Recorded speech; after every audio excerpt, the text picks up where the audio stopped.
Hey everybody, we'll start up in just a couple minutes here. I got unfortunately with so many people in these office hour meetings, we keep everybody muted. The video's on, but if it's everybody was talking at once, it would just never work. So this is my good buddy Woody. For those that are just joining, a good buddy and business partner, and just all around great guy. If anybody's been in a workshop, you've probably had at least email communications with Woody. So when he's unmuted, he kind of helps, and we're going to do a lot of Q&A today. I've also got a 4-year-old that runs around in and out and construction going on right behind me. So sorry about both of those things. There's always the potential that my 4-year-old wanders up into the studio too. It's in these times with us all kind of jammed in here. It's imagine just about everybody now. It's 4 out of 5 Americans, right, are in shelter-in-place order at this point. Imagine everybody's pretty much holed up right now.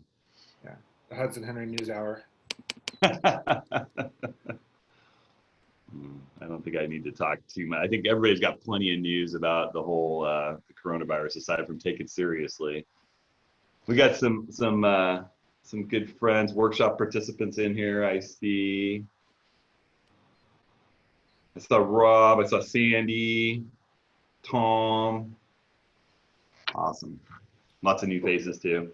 Well, it's 10 o'clock. We got 42 in right now. Everyone should get an email. You can ignore that. At 10 o'clock, it'll send just a, hey, it starts now email. Couple points just real fast before Hudson says hi. If you need to talk or have a question or a follow-up, everyone's muted, so you can talk if you want to, but we can't hear you. There's at the bottom of your screen, there should be a chat icon.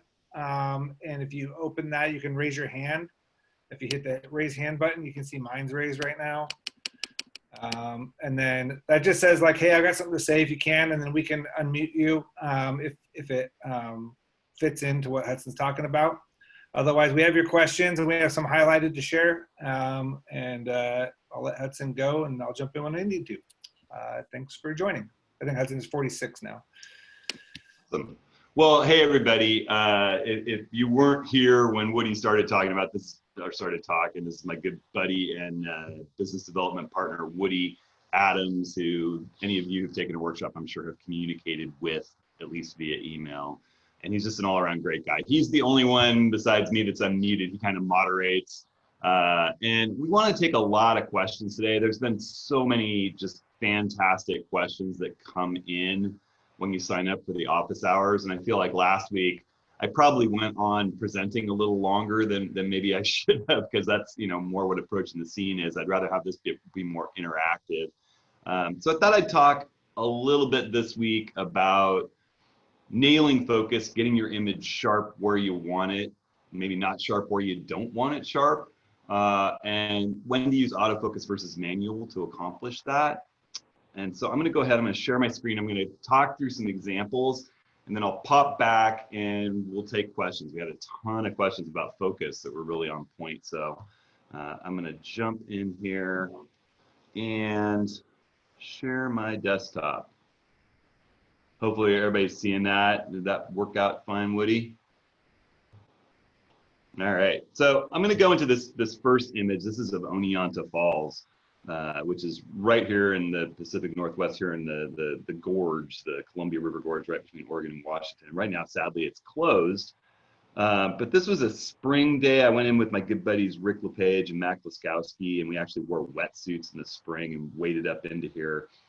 And when you're working in a scene like this, the important thing to me was getting everything from this background nice and sharp to these two rocks in the foreground. And when I'm going to do a thing like that, this is back in the day, I was using my D800. So this is back in 2014. And, I always in the old film days would pick something about a third of the way into the frame using a wide angle like this. I'm at 14 millimeters. This is, my 14 to 24 Nikon lens. I would pick something, say right in here, focus on maybe this rock that's about a third of the way into the frame. Stop down to, F11 was kind of my usual storytelling, try to get everything in focus with an ultra wide like that. Take the shot, and you just kind of hope, right? Maybe you bracket it with an F-16 shot just in case.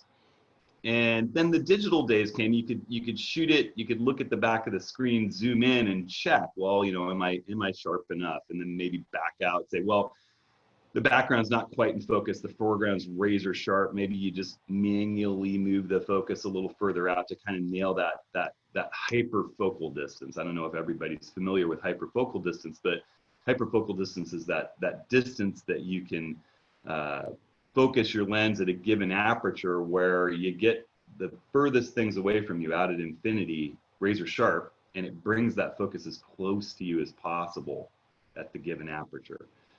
So it's a distance that you focus. And that's kind of, in general, when we're working with almost any lens, as you narrow the aperture down, as you make that aperture opening smaller and smaller, what appears to be in focus in your scene expands about 2 times out for every 1 time it comes back towards you. So that's the key for focusing about 1/3 of the way into the scene. Well, with the advent of live view and being able to just let the sensor see the scene through the lens and zoom in, I started doing things like, at this point, I would zoom in and focus it until this rock stopped being razor sharp as I was looking at it on the back LCD. Again, I think back in 2014, I didn't need reading glasses, but nowadays using live view, I get my reading glasses on and look really closely at the back of the screen.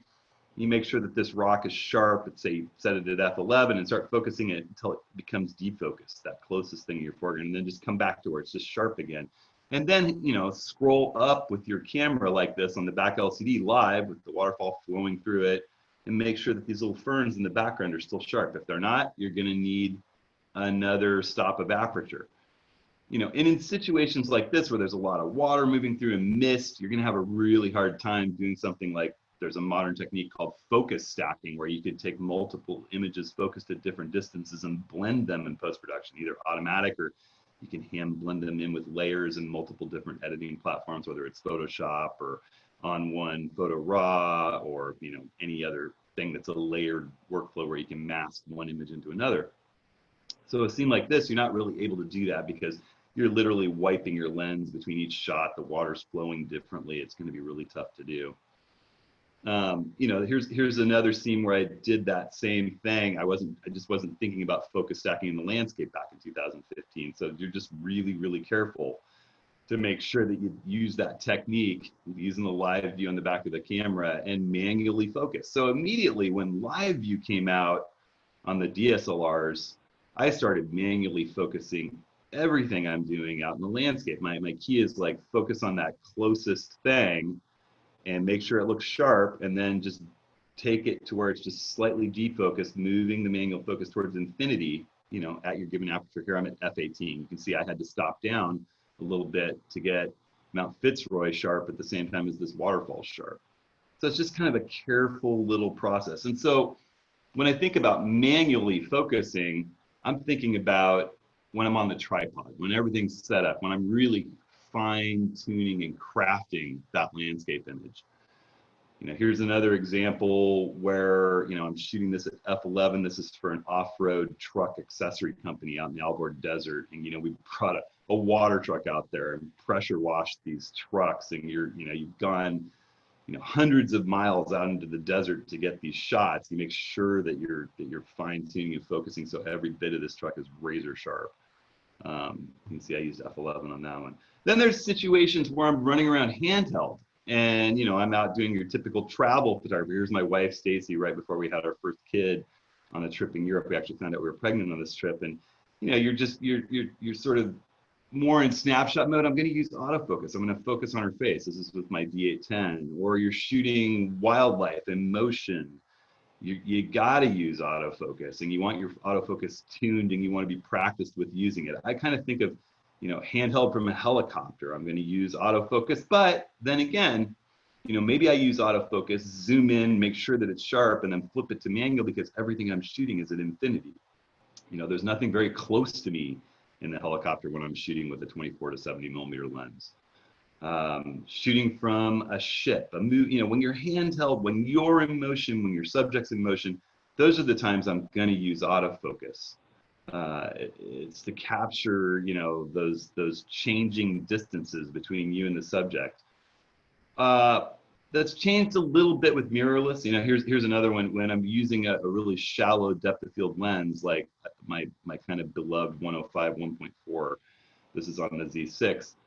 You're going to use autofocus and pick a point, and it is the only point you want in focus, right? That's falling off by the rear view mirror at 1.4. But I want that hood emblem and bumper in focus. There's a ton of examples.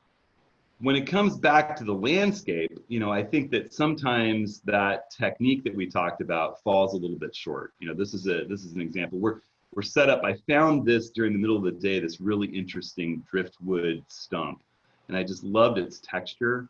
You know, and I want the coastline razor sharp along with it. This is on the Olympic coast. But, you know, even at f16 with my 14 to 24 in a single frame, it's losing focus a little bit back here. You know, and I think the more images you look at from the days of film and the early DSLR days, you're gonna find a lot of these images. I regret not knowing focus stacking at that point. You know, this is back in 2014. By contrast, here's a shot from Joshua Tree this year. It was back in January when my good buddy Rick and I were out scouting for a workshop next year. You know, and in this case, I got out there. There were three of us. It was kind of tight quarters to photograph this particular subject. So each just kind of hopped in to take a shot when the light was beautiful. And in that case, you know, I don't have time to set up for focus stacking. I made sure that this granite obelisk was nice and razor sharp, and that, you know, the background could be a little soft. I want the tree nice and razor sharp, but the foreground, you know, I'm going to forgive it. It's just granite. There's not a lot of detail in it. I think that's still going to look beautiful in a big print. You know, it's just that little triangle in the foreground that's a little soft. I'd rather, knowing this lens, this 24 to 70 gets quite a bit of diffraction and the whole image will soften up. If I go much beyond f11, I'm going to stick with f11 here. But a little later, once everybody was done with you know, that magic light in the clouds, I went back and captured this image in a whole series of differentially focused frames. And with the Nikon Z7 or the D850, you can do this automated focus stacking. With other cameras, you can just manually do it. You set up, you get precisely, you know, where you want your composition, you get your exposure figured out, and then you focus in on the very closest part of your scene. You know, here's the corner, there's that granite, not blurred.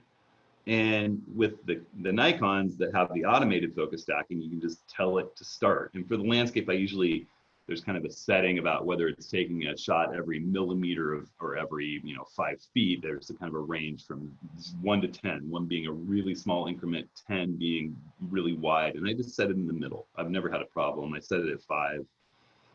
I set the maximum number of images at 99, and I just let the camera take a whole series of differentially focused shots. And you can see it's all the way through to the background is nice and razor sharp in this. So that technique, if you're going to use it, if you're a Nikon Z user or a D850 user and you want to use that, just make sure that you put your hand in front of your lens before you take the first frame. And then when it's finished, go all the way to infinity. Go to the furthest away thing in your frame, zoom into 100%, focus it perfectly manually, take one more frame, and then put your hand in front of the lens and shoot it again. Because I find that those cameras don't always know exactly where infinity is. Sometimes they miss that infinity photo and you don't have it in the set. So make sure you manually capture the first and the last frame, or you manually focus those. And that can just make all the difference. You know, you can get things that are just not even possible. At 20 millimeters, I was right on top of these bushes in Mount Rainier National Park. I mean, right on top of them. And the waterfall's a long ways away. You know, there's no way to get that kind of depth of field at all with that kind of level of sharpness. You know, here I'm shooting at f5.6. It just opens up possibilities. The same kind of thing here, you know, getting that foreground razor sharp in a scene like this is just, it's unusual, it's fun, it's cool. Here's another example of that with a Milky Way photo. You know, one captured really right in the very, very, very, very last kind of afterglow light, where there was enough light to capture that at a reasonable ISO. And then, you know, you do your Milky Way shot late at night. This is an old Milky Way shot, 2014. I'm doing better with space these days, but that's kind of a constantly moving target. So I have some more images I can use to talk about all this stuff via questions, but for right now, I'm gonna stop the share and just kind of go questions. I think the whole rest of the hour. Oh, sorry. Somehow Woody has muted himself. And that means I have to run through and find him. There we go. You back? Nope. Yeah. You're back. Hey, everybody. Sorry about that. I did that myself. I have a question. Let's say that you're stuck in your house for a day or two or 21 and you want to practice. How would you set up something to practice, like kind of in your own vicinity? That's an awesome question. So I think that maybe taking like a 50 millimeter lens, let's say. And oh, you know, one other thing, I didn't really talk about how to do that if you don't have the automated system. I think I was rolling along, and not everyone has that in their camera. So let me talk about that, and then I'll give you that setup really quick. So I'm going to jump back into my screen sharing really fast. And let's go back to that image that I did focus stack. This one in particular, I think is really good for highlighting that. There we go. And let's even make it bigger. So with this one, you know, I would focus right in here like I showed you. You focus on the closest thing to you. And then, you know, say you're at f11 or f8 where you know your lens has really nice depth of field. Shoot your hand, shoot that first image, and then focus just a little bit further out. Just shift your focus a little bit and make sure, you know, go to another point, zoomed in at 100%. You just kind of scroll through the image the same way I am. And when something starts looking a little out of focus to your eye, focus it in, shoot. Focus it in, shoot. Focus it in, shoot. Focus it in, shoot. And then, you know, maybe we'll do another lesson on how to blend that stuff, or I'll do an approach in the scene on how to use Photoshop to blend that. It's really, really simple. Photoshop does a good job of it.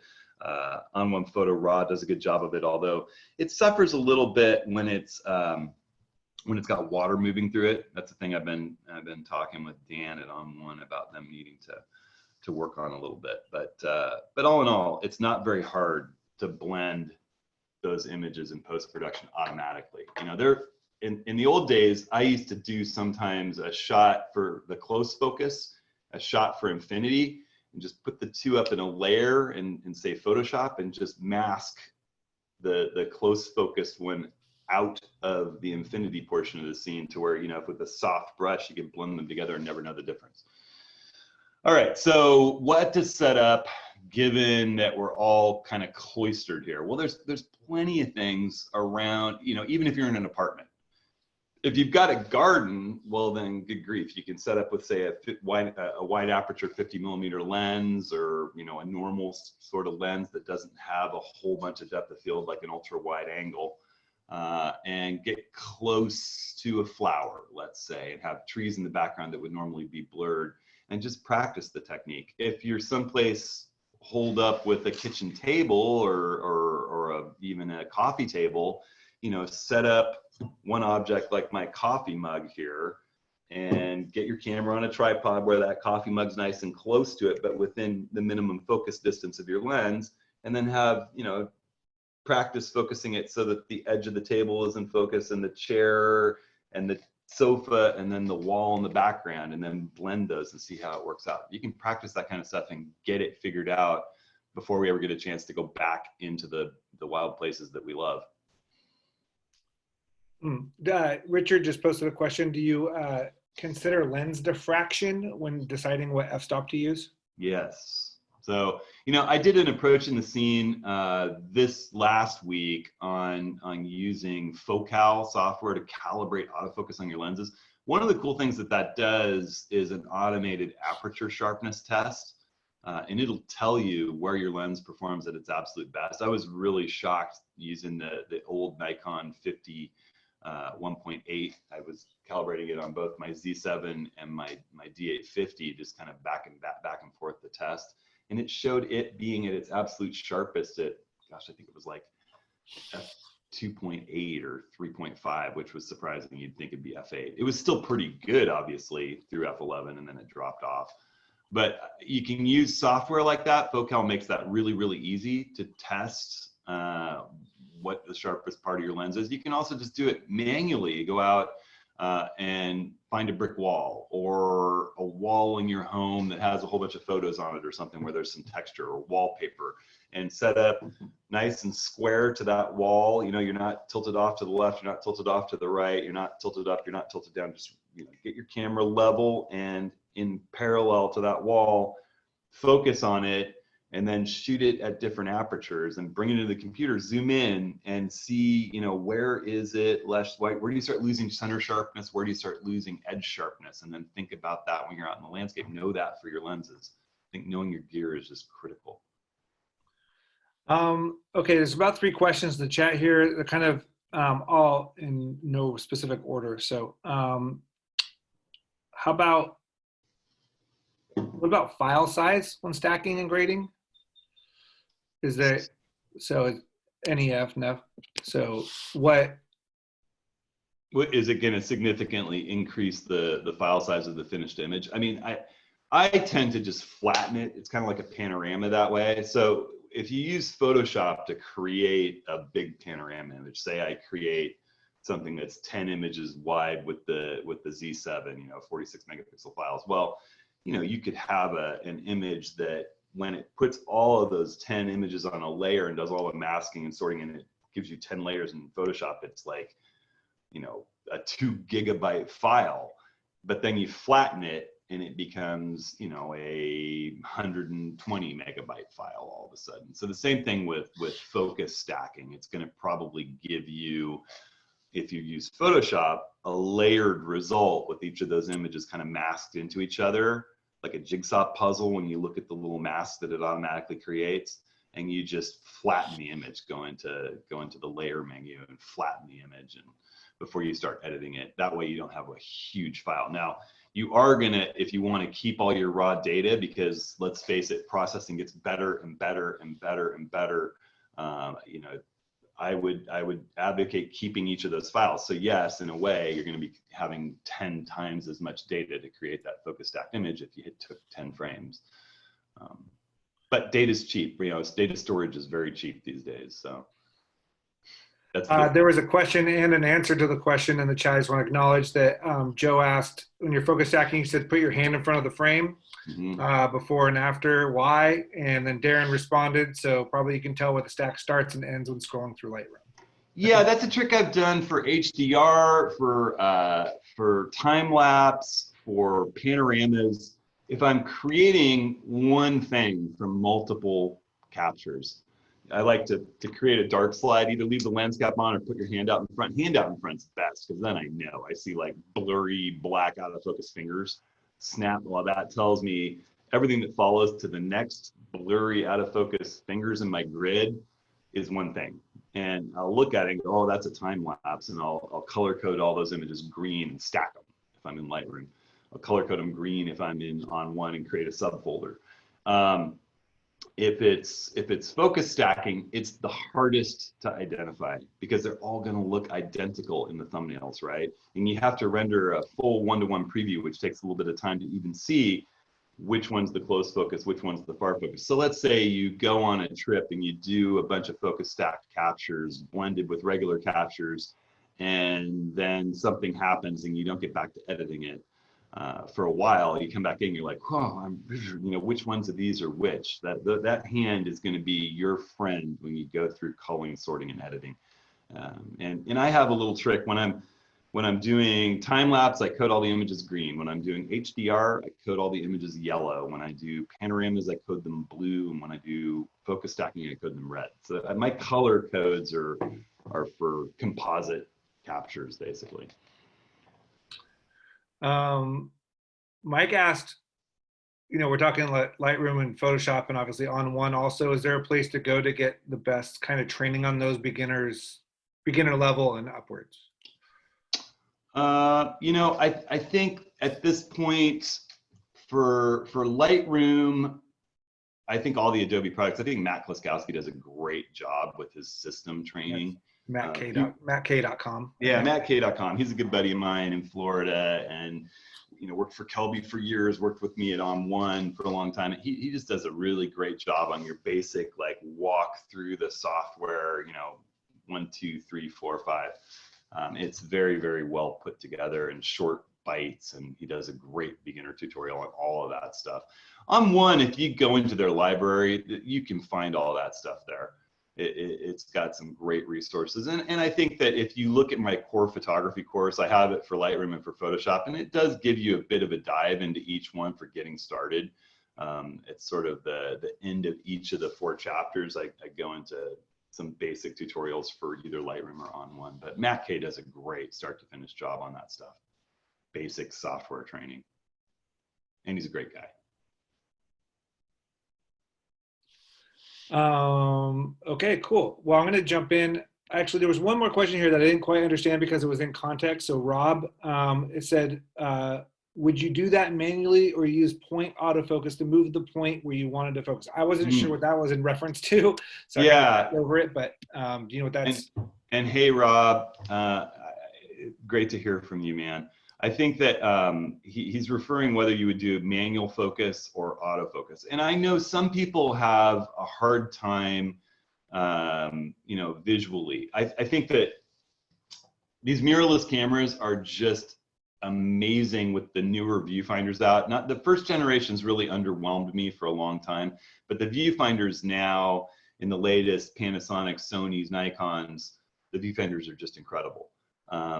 They're more real than real in a lot of ways, and you can zoom into 100% through that diopter adjusted viewfinder. If you can get the diopter 20/20 for your eye, I would advocate, even if you're up on the tripod, look through that. I mean, I almost never use my reading glasses in the field now that I have the Z6 and Z7, because I can look through that adjusted viewfinder and hit the OK button. I've got that program to zoom into 100% and scroll around and look. So I would advocate manually focusing while looking at the view magnified at 100%.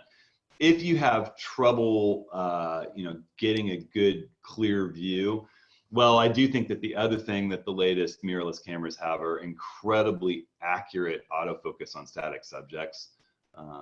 I've even been using the autofocus to nail stars at night with the Z6 for Milky Way work. If I've got a planet or a really bright star, it'll find it with its low light autofocus mode and nail it. I still take the shot, zoom into 100% through the viewfinder and make sure that they're pinpoint and look right.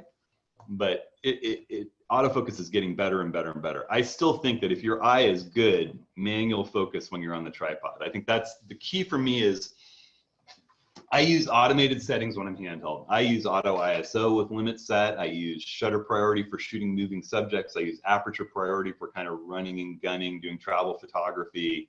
And then when I get on the tripod, I turn the auto ISO off. I go to manual mode, and I tend to manually focus. I just want to craft it myself.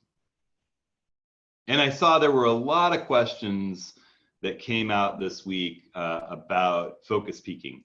And I will say that, in the days when I was messing around with the Sony cameras, even on their lowest setting, focus peaking seemed really distracting to me. It was hard for me to sort of see my composition and whether or not it was truly in focus or not for all the kind of lines, no matter what color I set them at. And Nikon and Panasonic, their lower focus peaking setting can be just a few little glowing points to kind of reassure you that you're correct, that it's in focus, but you still see all the sharp edges. I really like that. I think that if you're visually challenged, focus peaking is awesome, and it can be a good kind of reference point for depth of field if the little things in the foreground are peaking and the little things in the background are peaking, but I'd still zoom in and check it manually. I don't trust the technology that far. I'd rather trust my eye. Cool. Hey, so let's see, James had a question about his Z6 and he loves it. And he says, is there any reason I should keep my old 5100 and D70? I don't think so. Unless you want to convert them to infrared and play with them in a different way, or just have a backup camera, I think that the Z6 is superior to those cameras in just about every way. You probably covered this. So focusing manually live view is the most accurate, correct? Correct. All right. Next one. Especially zoomed in. Zoomed in. Oh, yeah, zoomed in. Which Z lens is your most important take everywhere item?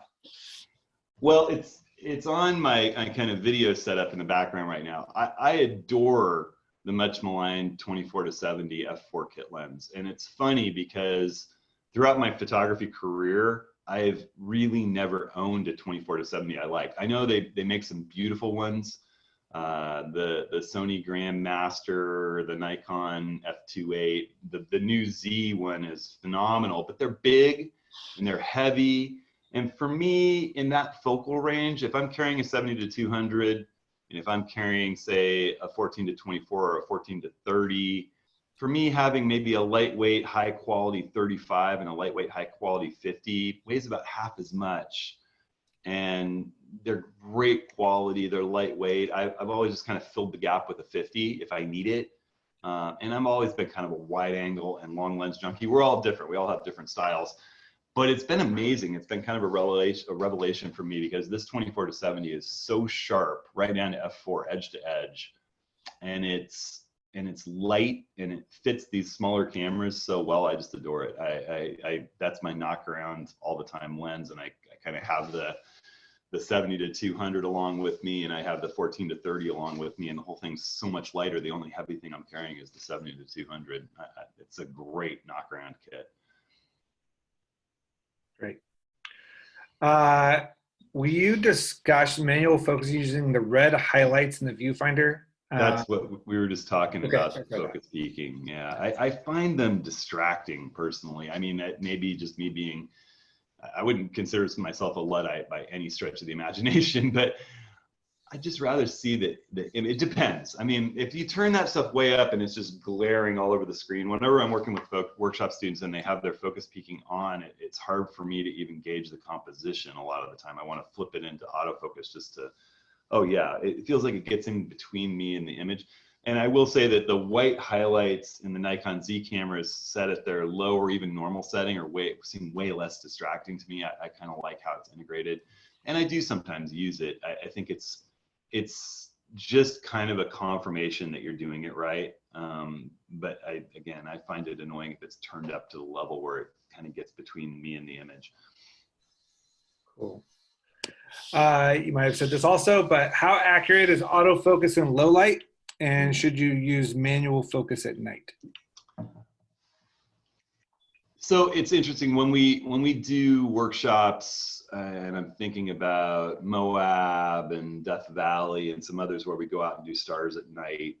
I tend to the night before we're going to do stars. Usually those are kind of winter spring workshops, and the Milky Way is rising, just before dawn. So we do a real early morning for Milky Way, and I will take everybody the night before and tape their lens at infinity. We'll focus on a distant mountain range at infinity before it goes completely dark, maybe in the west, and get that line of the horizon razor sharp, and then put gaff tape right across the lens barrel, flip it into manual focus mode so there's no way that lens can shift, and we put it in the bag for the next morning.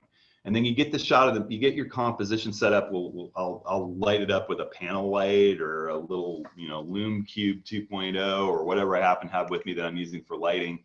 We'll light up the foreground so that people can get their composition figured out, shut out the lights, get the Milky Way shot, make sure everybody's got a good Milky Way, and then you can untape the lens barrel. We'll light up the foreground again, focus for that foreground, and maybe light the foreground softly or wait till that pre-dawn light's coming in. So, and yes, manually focus on that but it's really tough to manually focus stars at night. It's nearly impossible. There are some filters that they've created that help with it.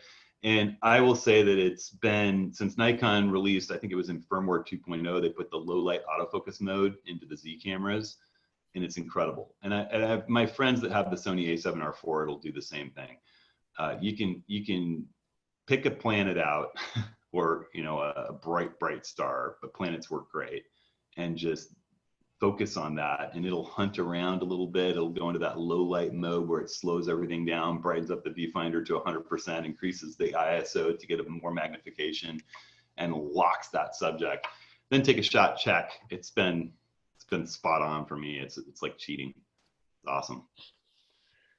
Little change of pace here. I always shoot in RAW, regardless of the genre. I've been told by a couple people that I should be shooting in JPEG majority of the time for wildlife, street, and shoot in RAW for landscapes. What are your thoughts? I would shoot in RAW all the time. There are times where I shoot in RAW plus JPEG, and the only reason for that is that, you know, Woody wants to share some stuff on social from my trip. And so if I shoot in RAW plus JPEG, the JPEG can go straight into my phone through my Nikon Snapbridge software. And when I'm sitting down to have lunch, I look through and I find that image that I know was super cool, and I'll edit it really quickly in Snapseed, the mobile editing app, and shoot it off to go to social. It's kind of the same reason that a newspaper stringer or a war reporter, you know, someone doing editorial work would shoot in JPEG because they don't have time to get the RAWs out, you know, and I don't have time to sit down and edit a whole bunch while I'm running a workshop because I'm really working with people and their photography more. So sometimes I shoot RAW plus JPEG, but I always shoot RAW. I even shoot RAW with my kids because you never know, that spectacular image might just pop up in front of you, and sometimes you don't have time to change your settings to go into RAW. And RAW just gives you so much more latitude in post-production. And these days, I mean, even with the Z7, you know, I'm shooting with a 128 gigabyte XQD card, and I rarely run out of space during a day, even wildlife shooting. You know, I carry a spare 64 gigabyte card, but you know, I just, there's plenty of storage these days. I would say just use more external hard drives, be more ruthless in your culling, but having those RAW files. There was a time I shot JPEGs back in the dawn of digital when I was shooting with the D70 and I was shooting with a D200 Nikon, you know, the earlier DSLRs. And I shot a lot of JPEGs back in those days, and some of them are really cool. But the ability to go in and change sharpness or change white balance, you know, I'm so locked into what the camera made as far as decisions go. It takes about 100% of the data that the sensor sees, that raw data, and it makes a whole bunch of decisions, and it snips and cuts and snips and cuts, and it gives you a little package thing that's sharpened, got the color balance locked in, got all those picture control settings, contrast everything, and then it throws 90% of the data away and just leaves you with that little 10%. And there's not that much work you can do in post-production to fix it. So raw, shoot raw. Thanks for giving me JPEGs, by the way. I didn't know that was the process. Yep. Question about Z lenses. Consumer advice on 24-70 f2.8 and a 50 millimeter f1.8 combo. Is that overkill or too much overlap? I will say that if you love shooting with the 24-70, I think that the Z 24-70 2.8 is probably the nicest of that genre yet made by any brand. I've played with it. I had a good friend in Moab. Aaron brought his with him, and it was amazing.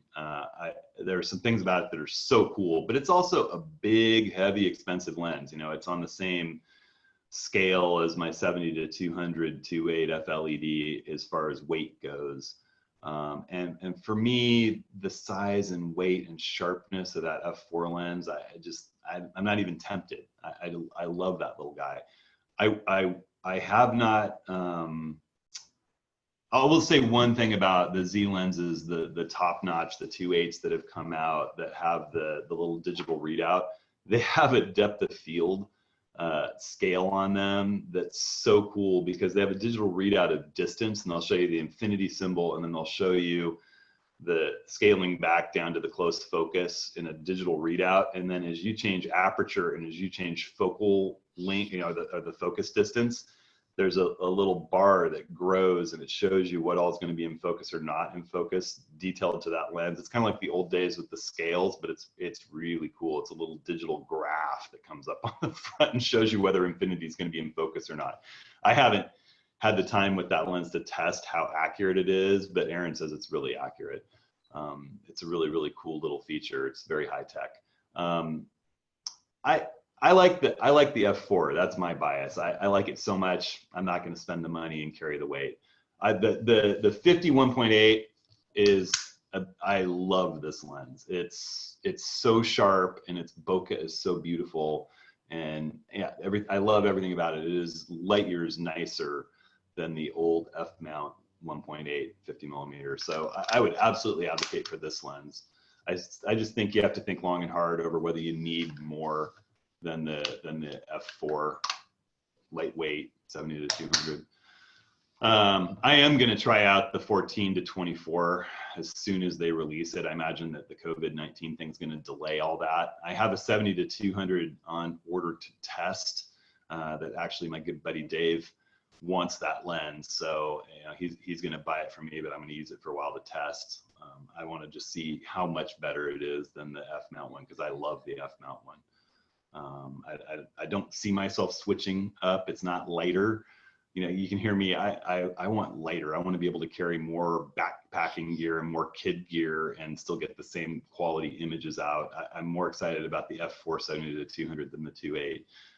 I really, really think that one thing that Nikon's distinguished itself with in the Z lens system is making their lightweight F4 lenses incredibly optically brilliant.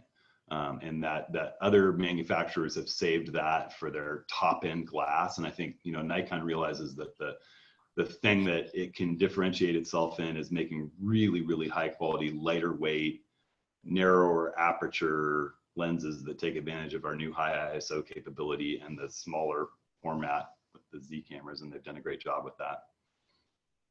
Cool. Hey, so this might be a quick answer, I'm not sure, but still having trouble with release 3.0, getting the focus tracking, working with accuracy. Could you describe your whole process using the Z6? Tried both with and without focus, without back focus, not having a good hit rate. It's, so I think that all of Nikon's, and I don't want to go too off into the Z camera weeds for those people who aren't Z camera people in here, but I think Nikon's whole focus with their product development is on the auto area autofocus mode for tracking in continuous autofocus mode. And I think that the way that I find it works best is if the subject's moving fast by me and I'm moving and the background is going to be moving in relation to the subject, I don't pick a focus point at all. I just lay down the back button. As soon as that comes in and it's in frame, I hit the autofocus and I hold it down and take my shots, whether it's at burst mode or whether I'm picking my frames. And if the subject's moving against the background and you're tracking it, the camera will nail it. I've had great result with that, whether it's birds in flight, whether it's my kid whizzing by close on a bicycle. I have really good results with that. I have less good results with that method if I'm sort of sitting or just moving a little bit and the subject's maybe moving toward me or just slower in the frame, or there's more than one subject. Well, how does the camera know what to pick up? And that's where that little box pops up. And I'll say that when I was doing that in the past, you'd have to take your thumb, before firmware 3.0, you'd have to come down to the OK button to activate that little box, and then move it around with either the joystick or the D-pad around the OK button, and then use the back button focus. And then to cancel it, you had to come all the way down here and hit this little, make the image smaller if you're previewing the minus button down here at the bottom. So your thumb was doing a whole bunch of gymnastics on the back of the camera to make that work. With firmware 3.0, and a couple videos ago I talked about how to set up a user mode to just take advantage of this for action. You can just tap with your ring finger down here on the F2 button and activate that box and deactivate that box. The minute the box is activated, you put it over the thing that you want to track and you hit the AF on and it locks that thing as long as it's in the frame. It can move all over the frame and the box will go with it and keep it in focus.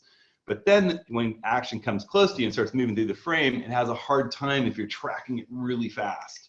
And that's where you let off and just do I don't think it's perfect. And I'll say that, if I'm doing specifically purely wildlife, I still think that the optical autofocus system in the D500, the D850, the D5 is better for sports, action, and wildlife. It's getting closer with every firmware update. And I think that, you know, you can make it work. I'm going on trips where I know I'm going to be photographing sports, where I know I'm going to be photographing wildlife. And if they're not the sole focus, I'm still leaving the big, heavier D500 at home and just taking the Z6 and the Z7. But there are two things about the D500 that make me not willing to sell it. One is that in its group area autofocus mode, it works great at both of those things without changing a setting. And two, it has a 200 frame raw buffer at 10 frames a second. And it's just like,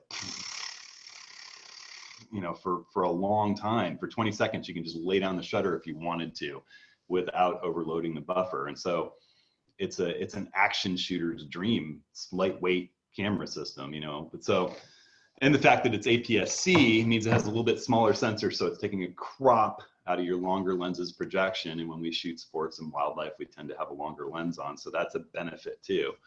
And you know, I saw someone ask the question, well, the Z7 does APS-C crop mode and you'll still get 20 megapixels, and that's true. That's true with the D850 as well. But the D850, you don't see the whole frame. It's a little bit clunky using it. With the Z7, it's pretty sweet. But again, it doesn't have the speed, the handling, and the autofocus flexibility. I'm just going to say there's a little bit more.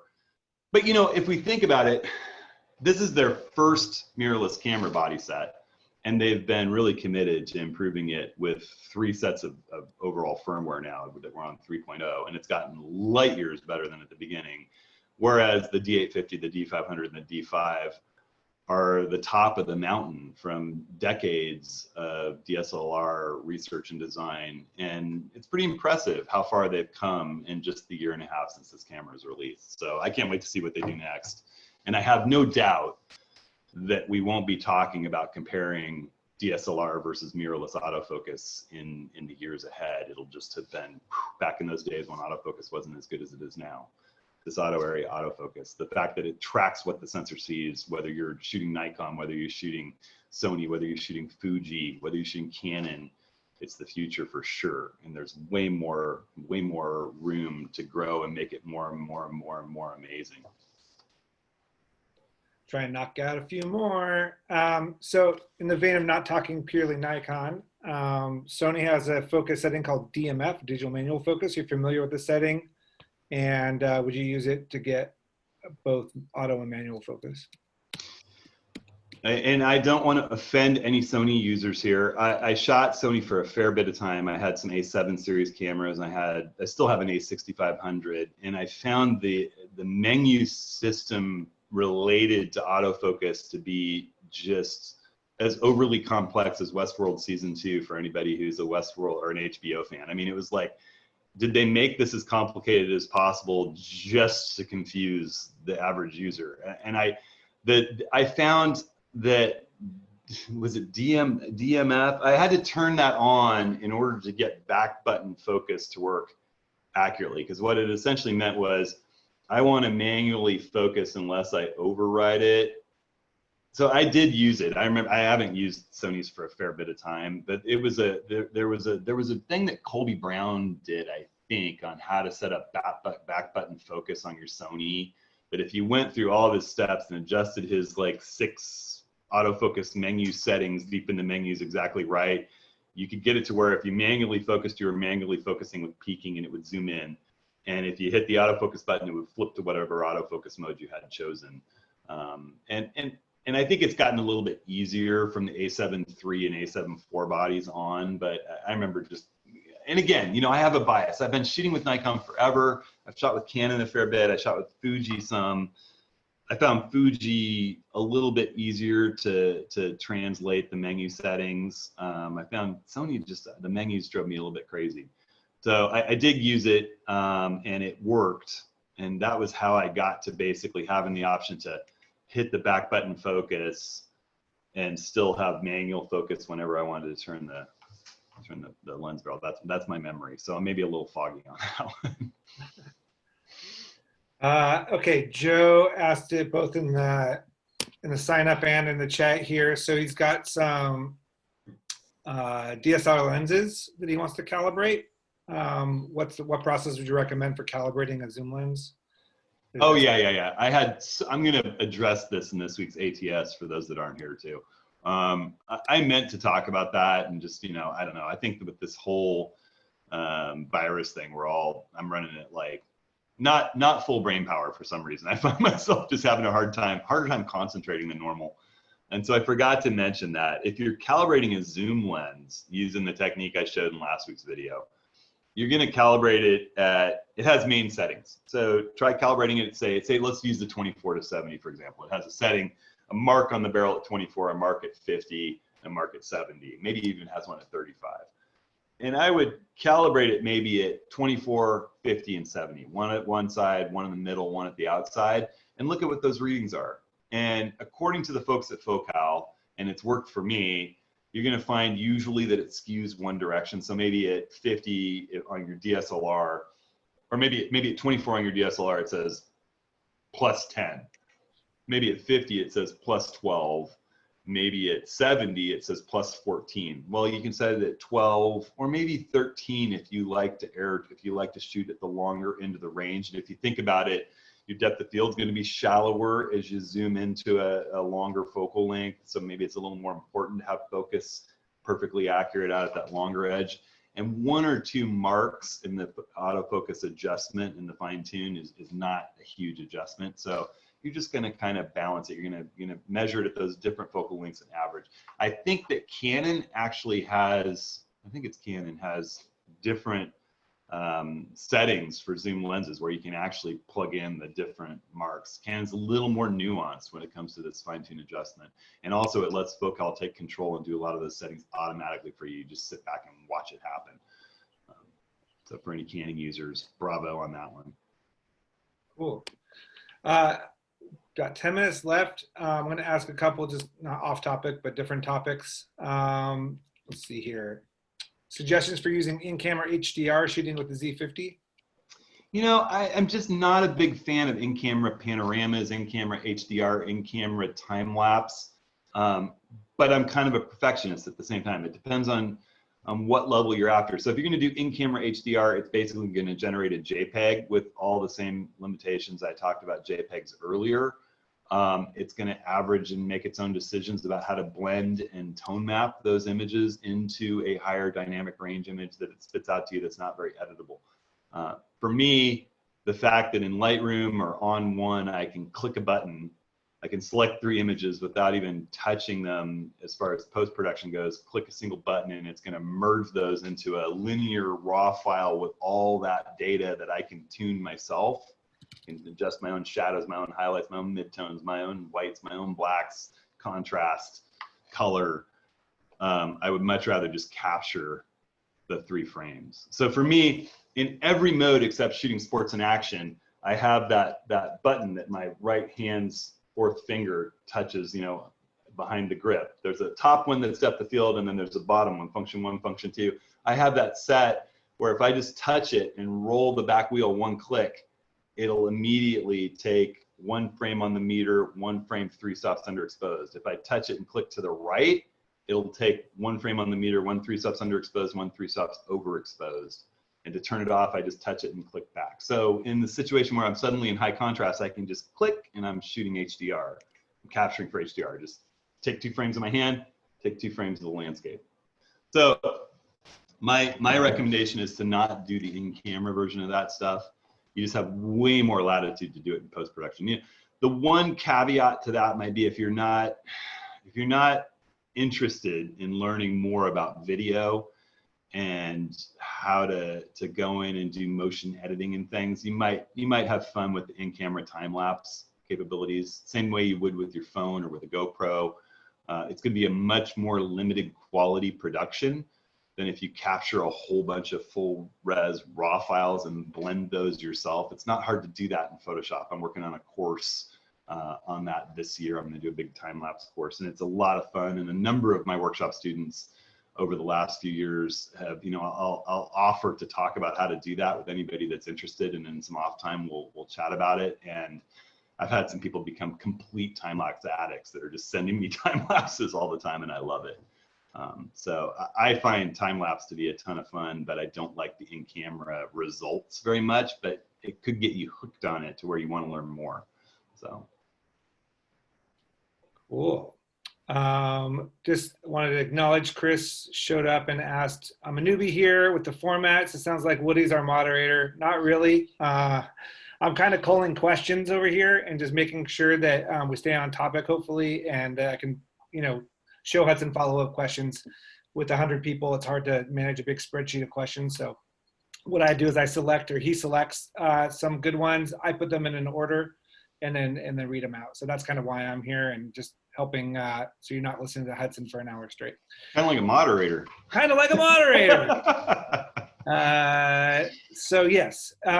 Also, everyone, we post these on Hudson's blog. Last time we posted, it took us a day or two to get it out. It'll be posted sometime, later today, tomorrow, Thursday, on his blog. We'll send out an email again saying, hey, it's posted. So there's that. I'll put up the signups for next week right away also.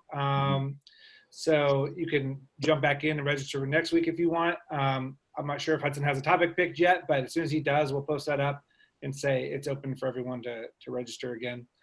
Also, if you're not familiar with it, every Thursday, Hudson does an ATS video. It's Approaching the Scene, which is now week 89, I think, or 90. Crazy. 90 this coming week. So 90 straight weeks, Hudson, which is a small miracle in and of itself. I'd like to acknowledge that Hudson's done something for 90 weeks in a row. But if you haven't joined or saw what the Approaching the Scene is, I urge you to check it out. I'll post a link to it in the chat also. 90 episodes, varying in length from a few minutes to almost an hour on a specific topic. Really in depth.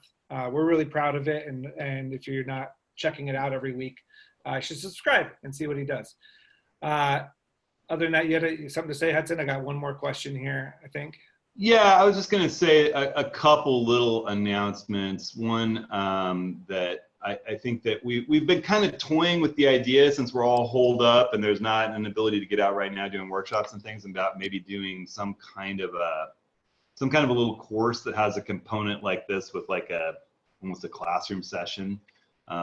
We would limit to 10 or 15 people, where we could unmute everybody and have a group discussion and have some photo critiques and that kind of thing. So if people are interested in that, let me know. It's something we're kind of mulling around, maybe in conjunction with a short video course, something like that. It wouldn't necessarily be able to be free, but it would be, not the price of a normal location workshop by any stretch. But something for us to all do, because I think a lot of us are stuck. Clearly, all of us are stuck in one way or another. And I before Woody asked the last question, I want to make sure I say to everybody, that I hope everybody and their families are all safe and sound, and just, take care out there. It's spooky, the numbers that are coming out. So wishing everyone the best. As many of you know, Hudson's a photo trainer. He does courses and workshops and stuff online and private sessions. And like he said, we're currently figuring it out, right? Just like everyone else is. How are we gonna maintain a business? There's actually two questions. One of them was, if you're just getting started in doing prints and you wanted to, photography is your second source of income, maybe, or you have a full-time job and you're looking to go full-time into photography. Any suggestions there as far as, photo printers? And I think it was specifically a print question, like, I'm going to start selling my artwork. Who would you recommend for using for that? Yeah, and that's another thing that I plan on doing some more training on this year, is printing. I love doing my own printing, but it's a whole nother art. It's sort of a thing to develop in parallel with your photography, but you have to consider it a whole nother art. It's not easy. And I think that the people that I trust the most to print my work for clients is Bay Photo. They do just a phenomenal job. I love their metal prints. I like the semi-gloss metal prints that they do. All their prints are really, really great, and they will color correct, and you can talk to them. You can call them up on the phone. They're just great people. I actually had an experience. I'd done a little bit of printing through them, and I'd had them recommended by some people I really respected. And I was up one night at Delicate Arch in Moab. I was actually on my own, with my buddy Andy, and we were doing the core photography course, that section of that was up there. And I ran into this man from Japan who had a big bag full of Nikon gear. And I heard him just say, excuse my French, but he's like, "Oh shit, I was sitting near him and I was like, what's wrong? And he's like, camera not, his English wasn't great. He's like, camera not working. And I took his battery out and messed with it and tried, putting I tried everything, and there was something that went wrong with his D750. And I had 2 bodies with me, and I had planned to do some time lapse, but I just put his memory card in my body and handed it to him and said, get it back to me by the end of the evening. And then afterwards, this guy comes up to me and was like, I heard that whole thing happen over there, and that was really cool. And I work at Bay Photo, and you should hit us up sometime, and we'll do some free printing for you. And then I've developed a little bit of a relationship with them over time, done some cross promotional stuff. So they're just really cool people. I like them a lot, and they do great work. So I can hugely advocate working with Bay Photo, bayphoto.com. Yeah. Hudson does it. I mean, the print business and selling of prints and being a professional photographer who sells prints is a very hard road. Yeah. Oh yeah. Like, not even a fraction of a percent of people are able to make a living doing that. So kudos to you if you want to give it a go. Yeah. We've done shows, we've done all kinds of stuff. We've done custom installations of houses and businesses, and even doing that, even charging thousands and thousands of dollars for big photo walls. You'd have to do dozens a year to make a living doing it. The margins aren't huge. Yeah, the margins aren't huge. The work is hard. It's long. Everything's custom edited. So yeah, good luck. Let us know if you figure it out. One thing that we found is the education part of it is really a key. And workshops are really a key to that. I'm not going to pitch Hudson's workshops here, but the last question was, if Hudson, if you were going to take a workshop with someone somewhere, where would it be and who would it be with? I would, if you could find, if Bob Chris is still doing workshops, that was a great experience for me. I learned more taking a Bob Chris workshop way back when. I think that if you want a really smooth experience where everything's just dialed, Monk's workshops are really high caliber.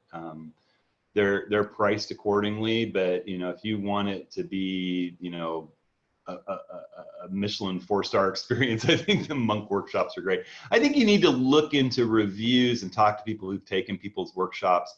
There's a whole different, it really depends on the person you're going out with. When I run a workshop, it's very, very education focused and a group shared adventure focus. And we spend a lot of time going through images every day and talking about how to capture better images and looking at each other's images and refining our work. There's a lot of people I know that take people out and there's not really much, it's just about getting to the location and you're kind of on your own, but they take you to great places and there's a lot of great wining and dining. There are people who I know kind of take you along on their photo adventure, and they'll tell you what lens to grab and set their tripod up and let you use their tripod position. That's not where I'm about helping you try to figure out where your tripod location is to match your vision. But I think, just do a little research. I can certainly recommend, I would probably go on one of the Monk workshops if I was going on my own, or if I could get out back again with Bob Chris too. I took one workshop with him in Maine years ago. I learned more in that workshop. So much of what I think I share with other people, I can attribute to a few photographers, Bob Christ, John and Eva Momotuk, Johnny Scott, Eva Momotuk, who are great friends and photo mentors of mine.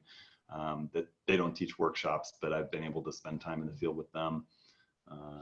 And Art Wolf is an amazing individual that's so artistically talented, and he can be a lot of fun, and he does workshops too. So I'd say Bob Christ, Art Wolf, and then the Monk workshops, you're going to have a really slick experience. Is Christ Krist or? Yes. Yeah. Yes. Yeah. Okay. Bob Christ is a great guy. Great. I think that's it. I had a follow-up, but I just lost it. So it doesn't look like we had any hand raises or anything like that. Oh, I got one more quick thing. For those in the On One community or curious about On One, if you go to on1.com and look through their blog, I'm going to be doing a webinar with them on Friday at 11 a.m. And it's going to be a live your photo, our look, where you can submit an image, and we're going to pick out some of the images, and I haven't even touched them. I'm going to kind of go through and fuddle my way through figuring out how to edit other people's images live. So it could be a debacle or it could be a lot of fun. So if you're curious about On1 software, or if you're in that community, just know that's happening at 11 on Friday. So. Great. I think that's it. Thanks, everyone. Look for ATS on Thursday. Signups for next week, whatever the topic will be open soon. And this will be posted as soon as we get it processed and up. It'll be on Hudson's blog. And if you're registered for this, which most people hopefully are, you'll get an email. Hey, thanks so much for coming, everybody. It really makes my day, and I want to make everybody stay safe out there.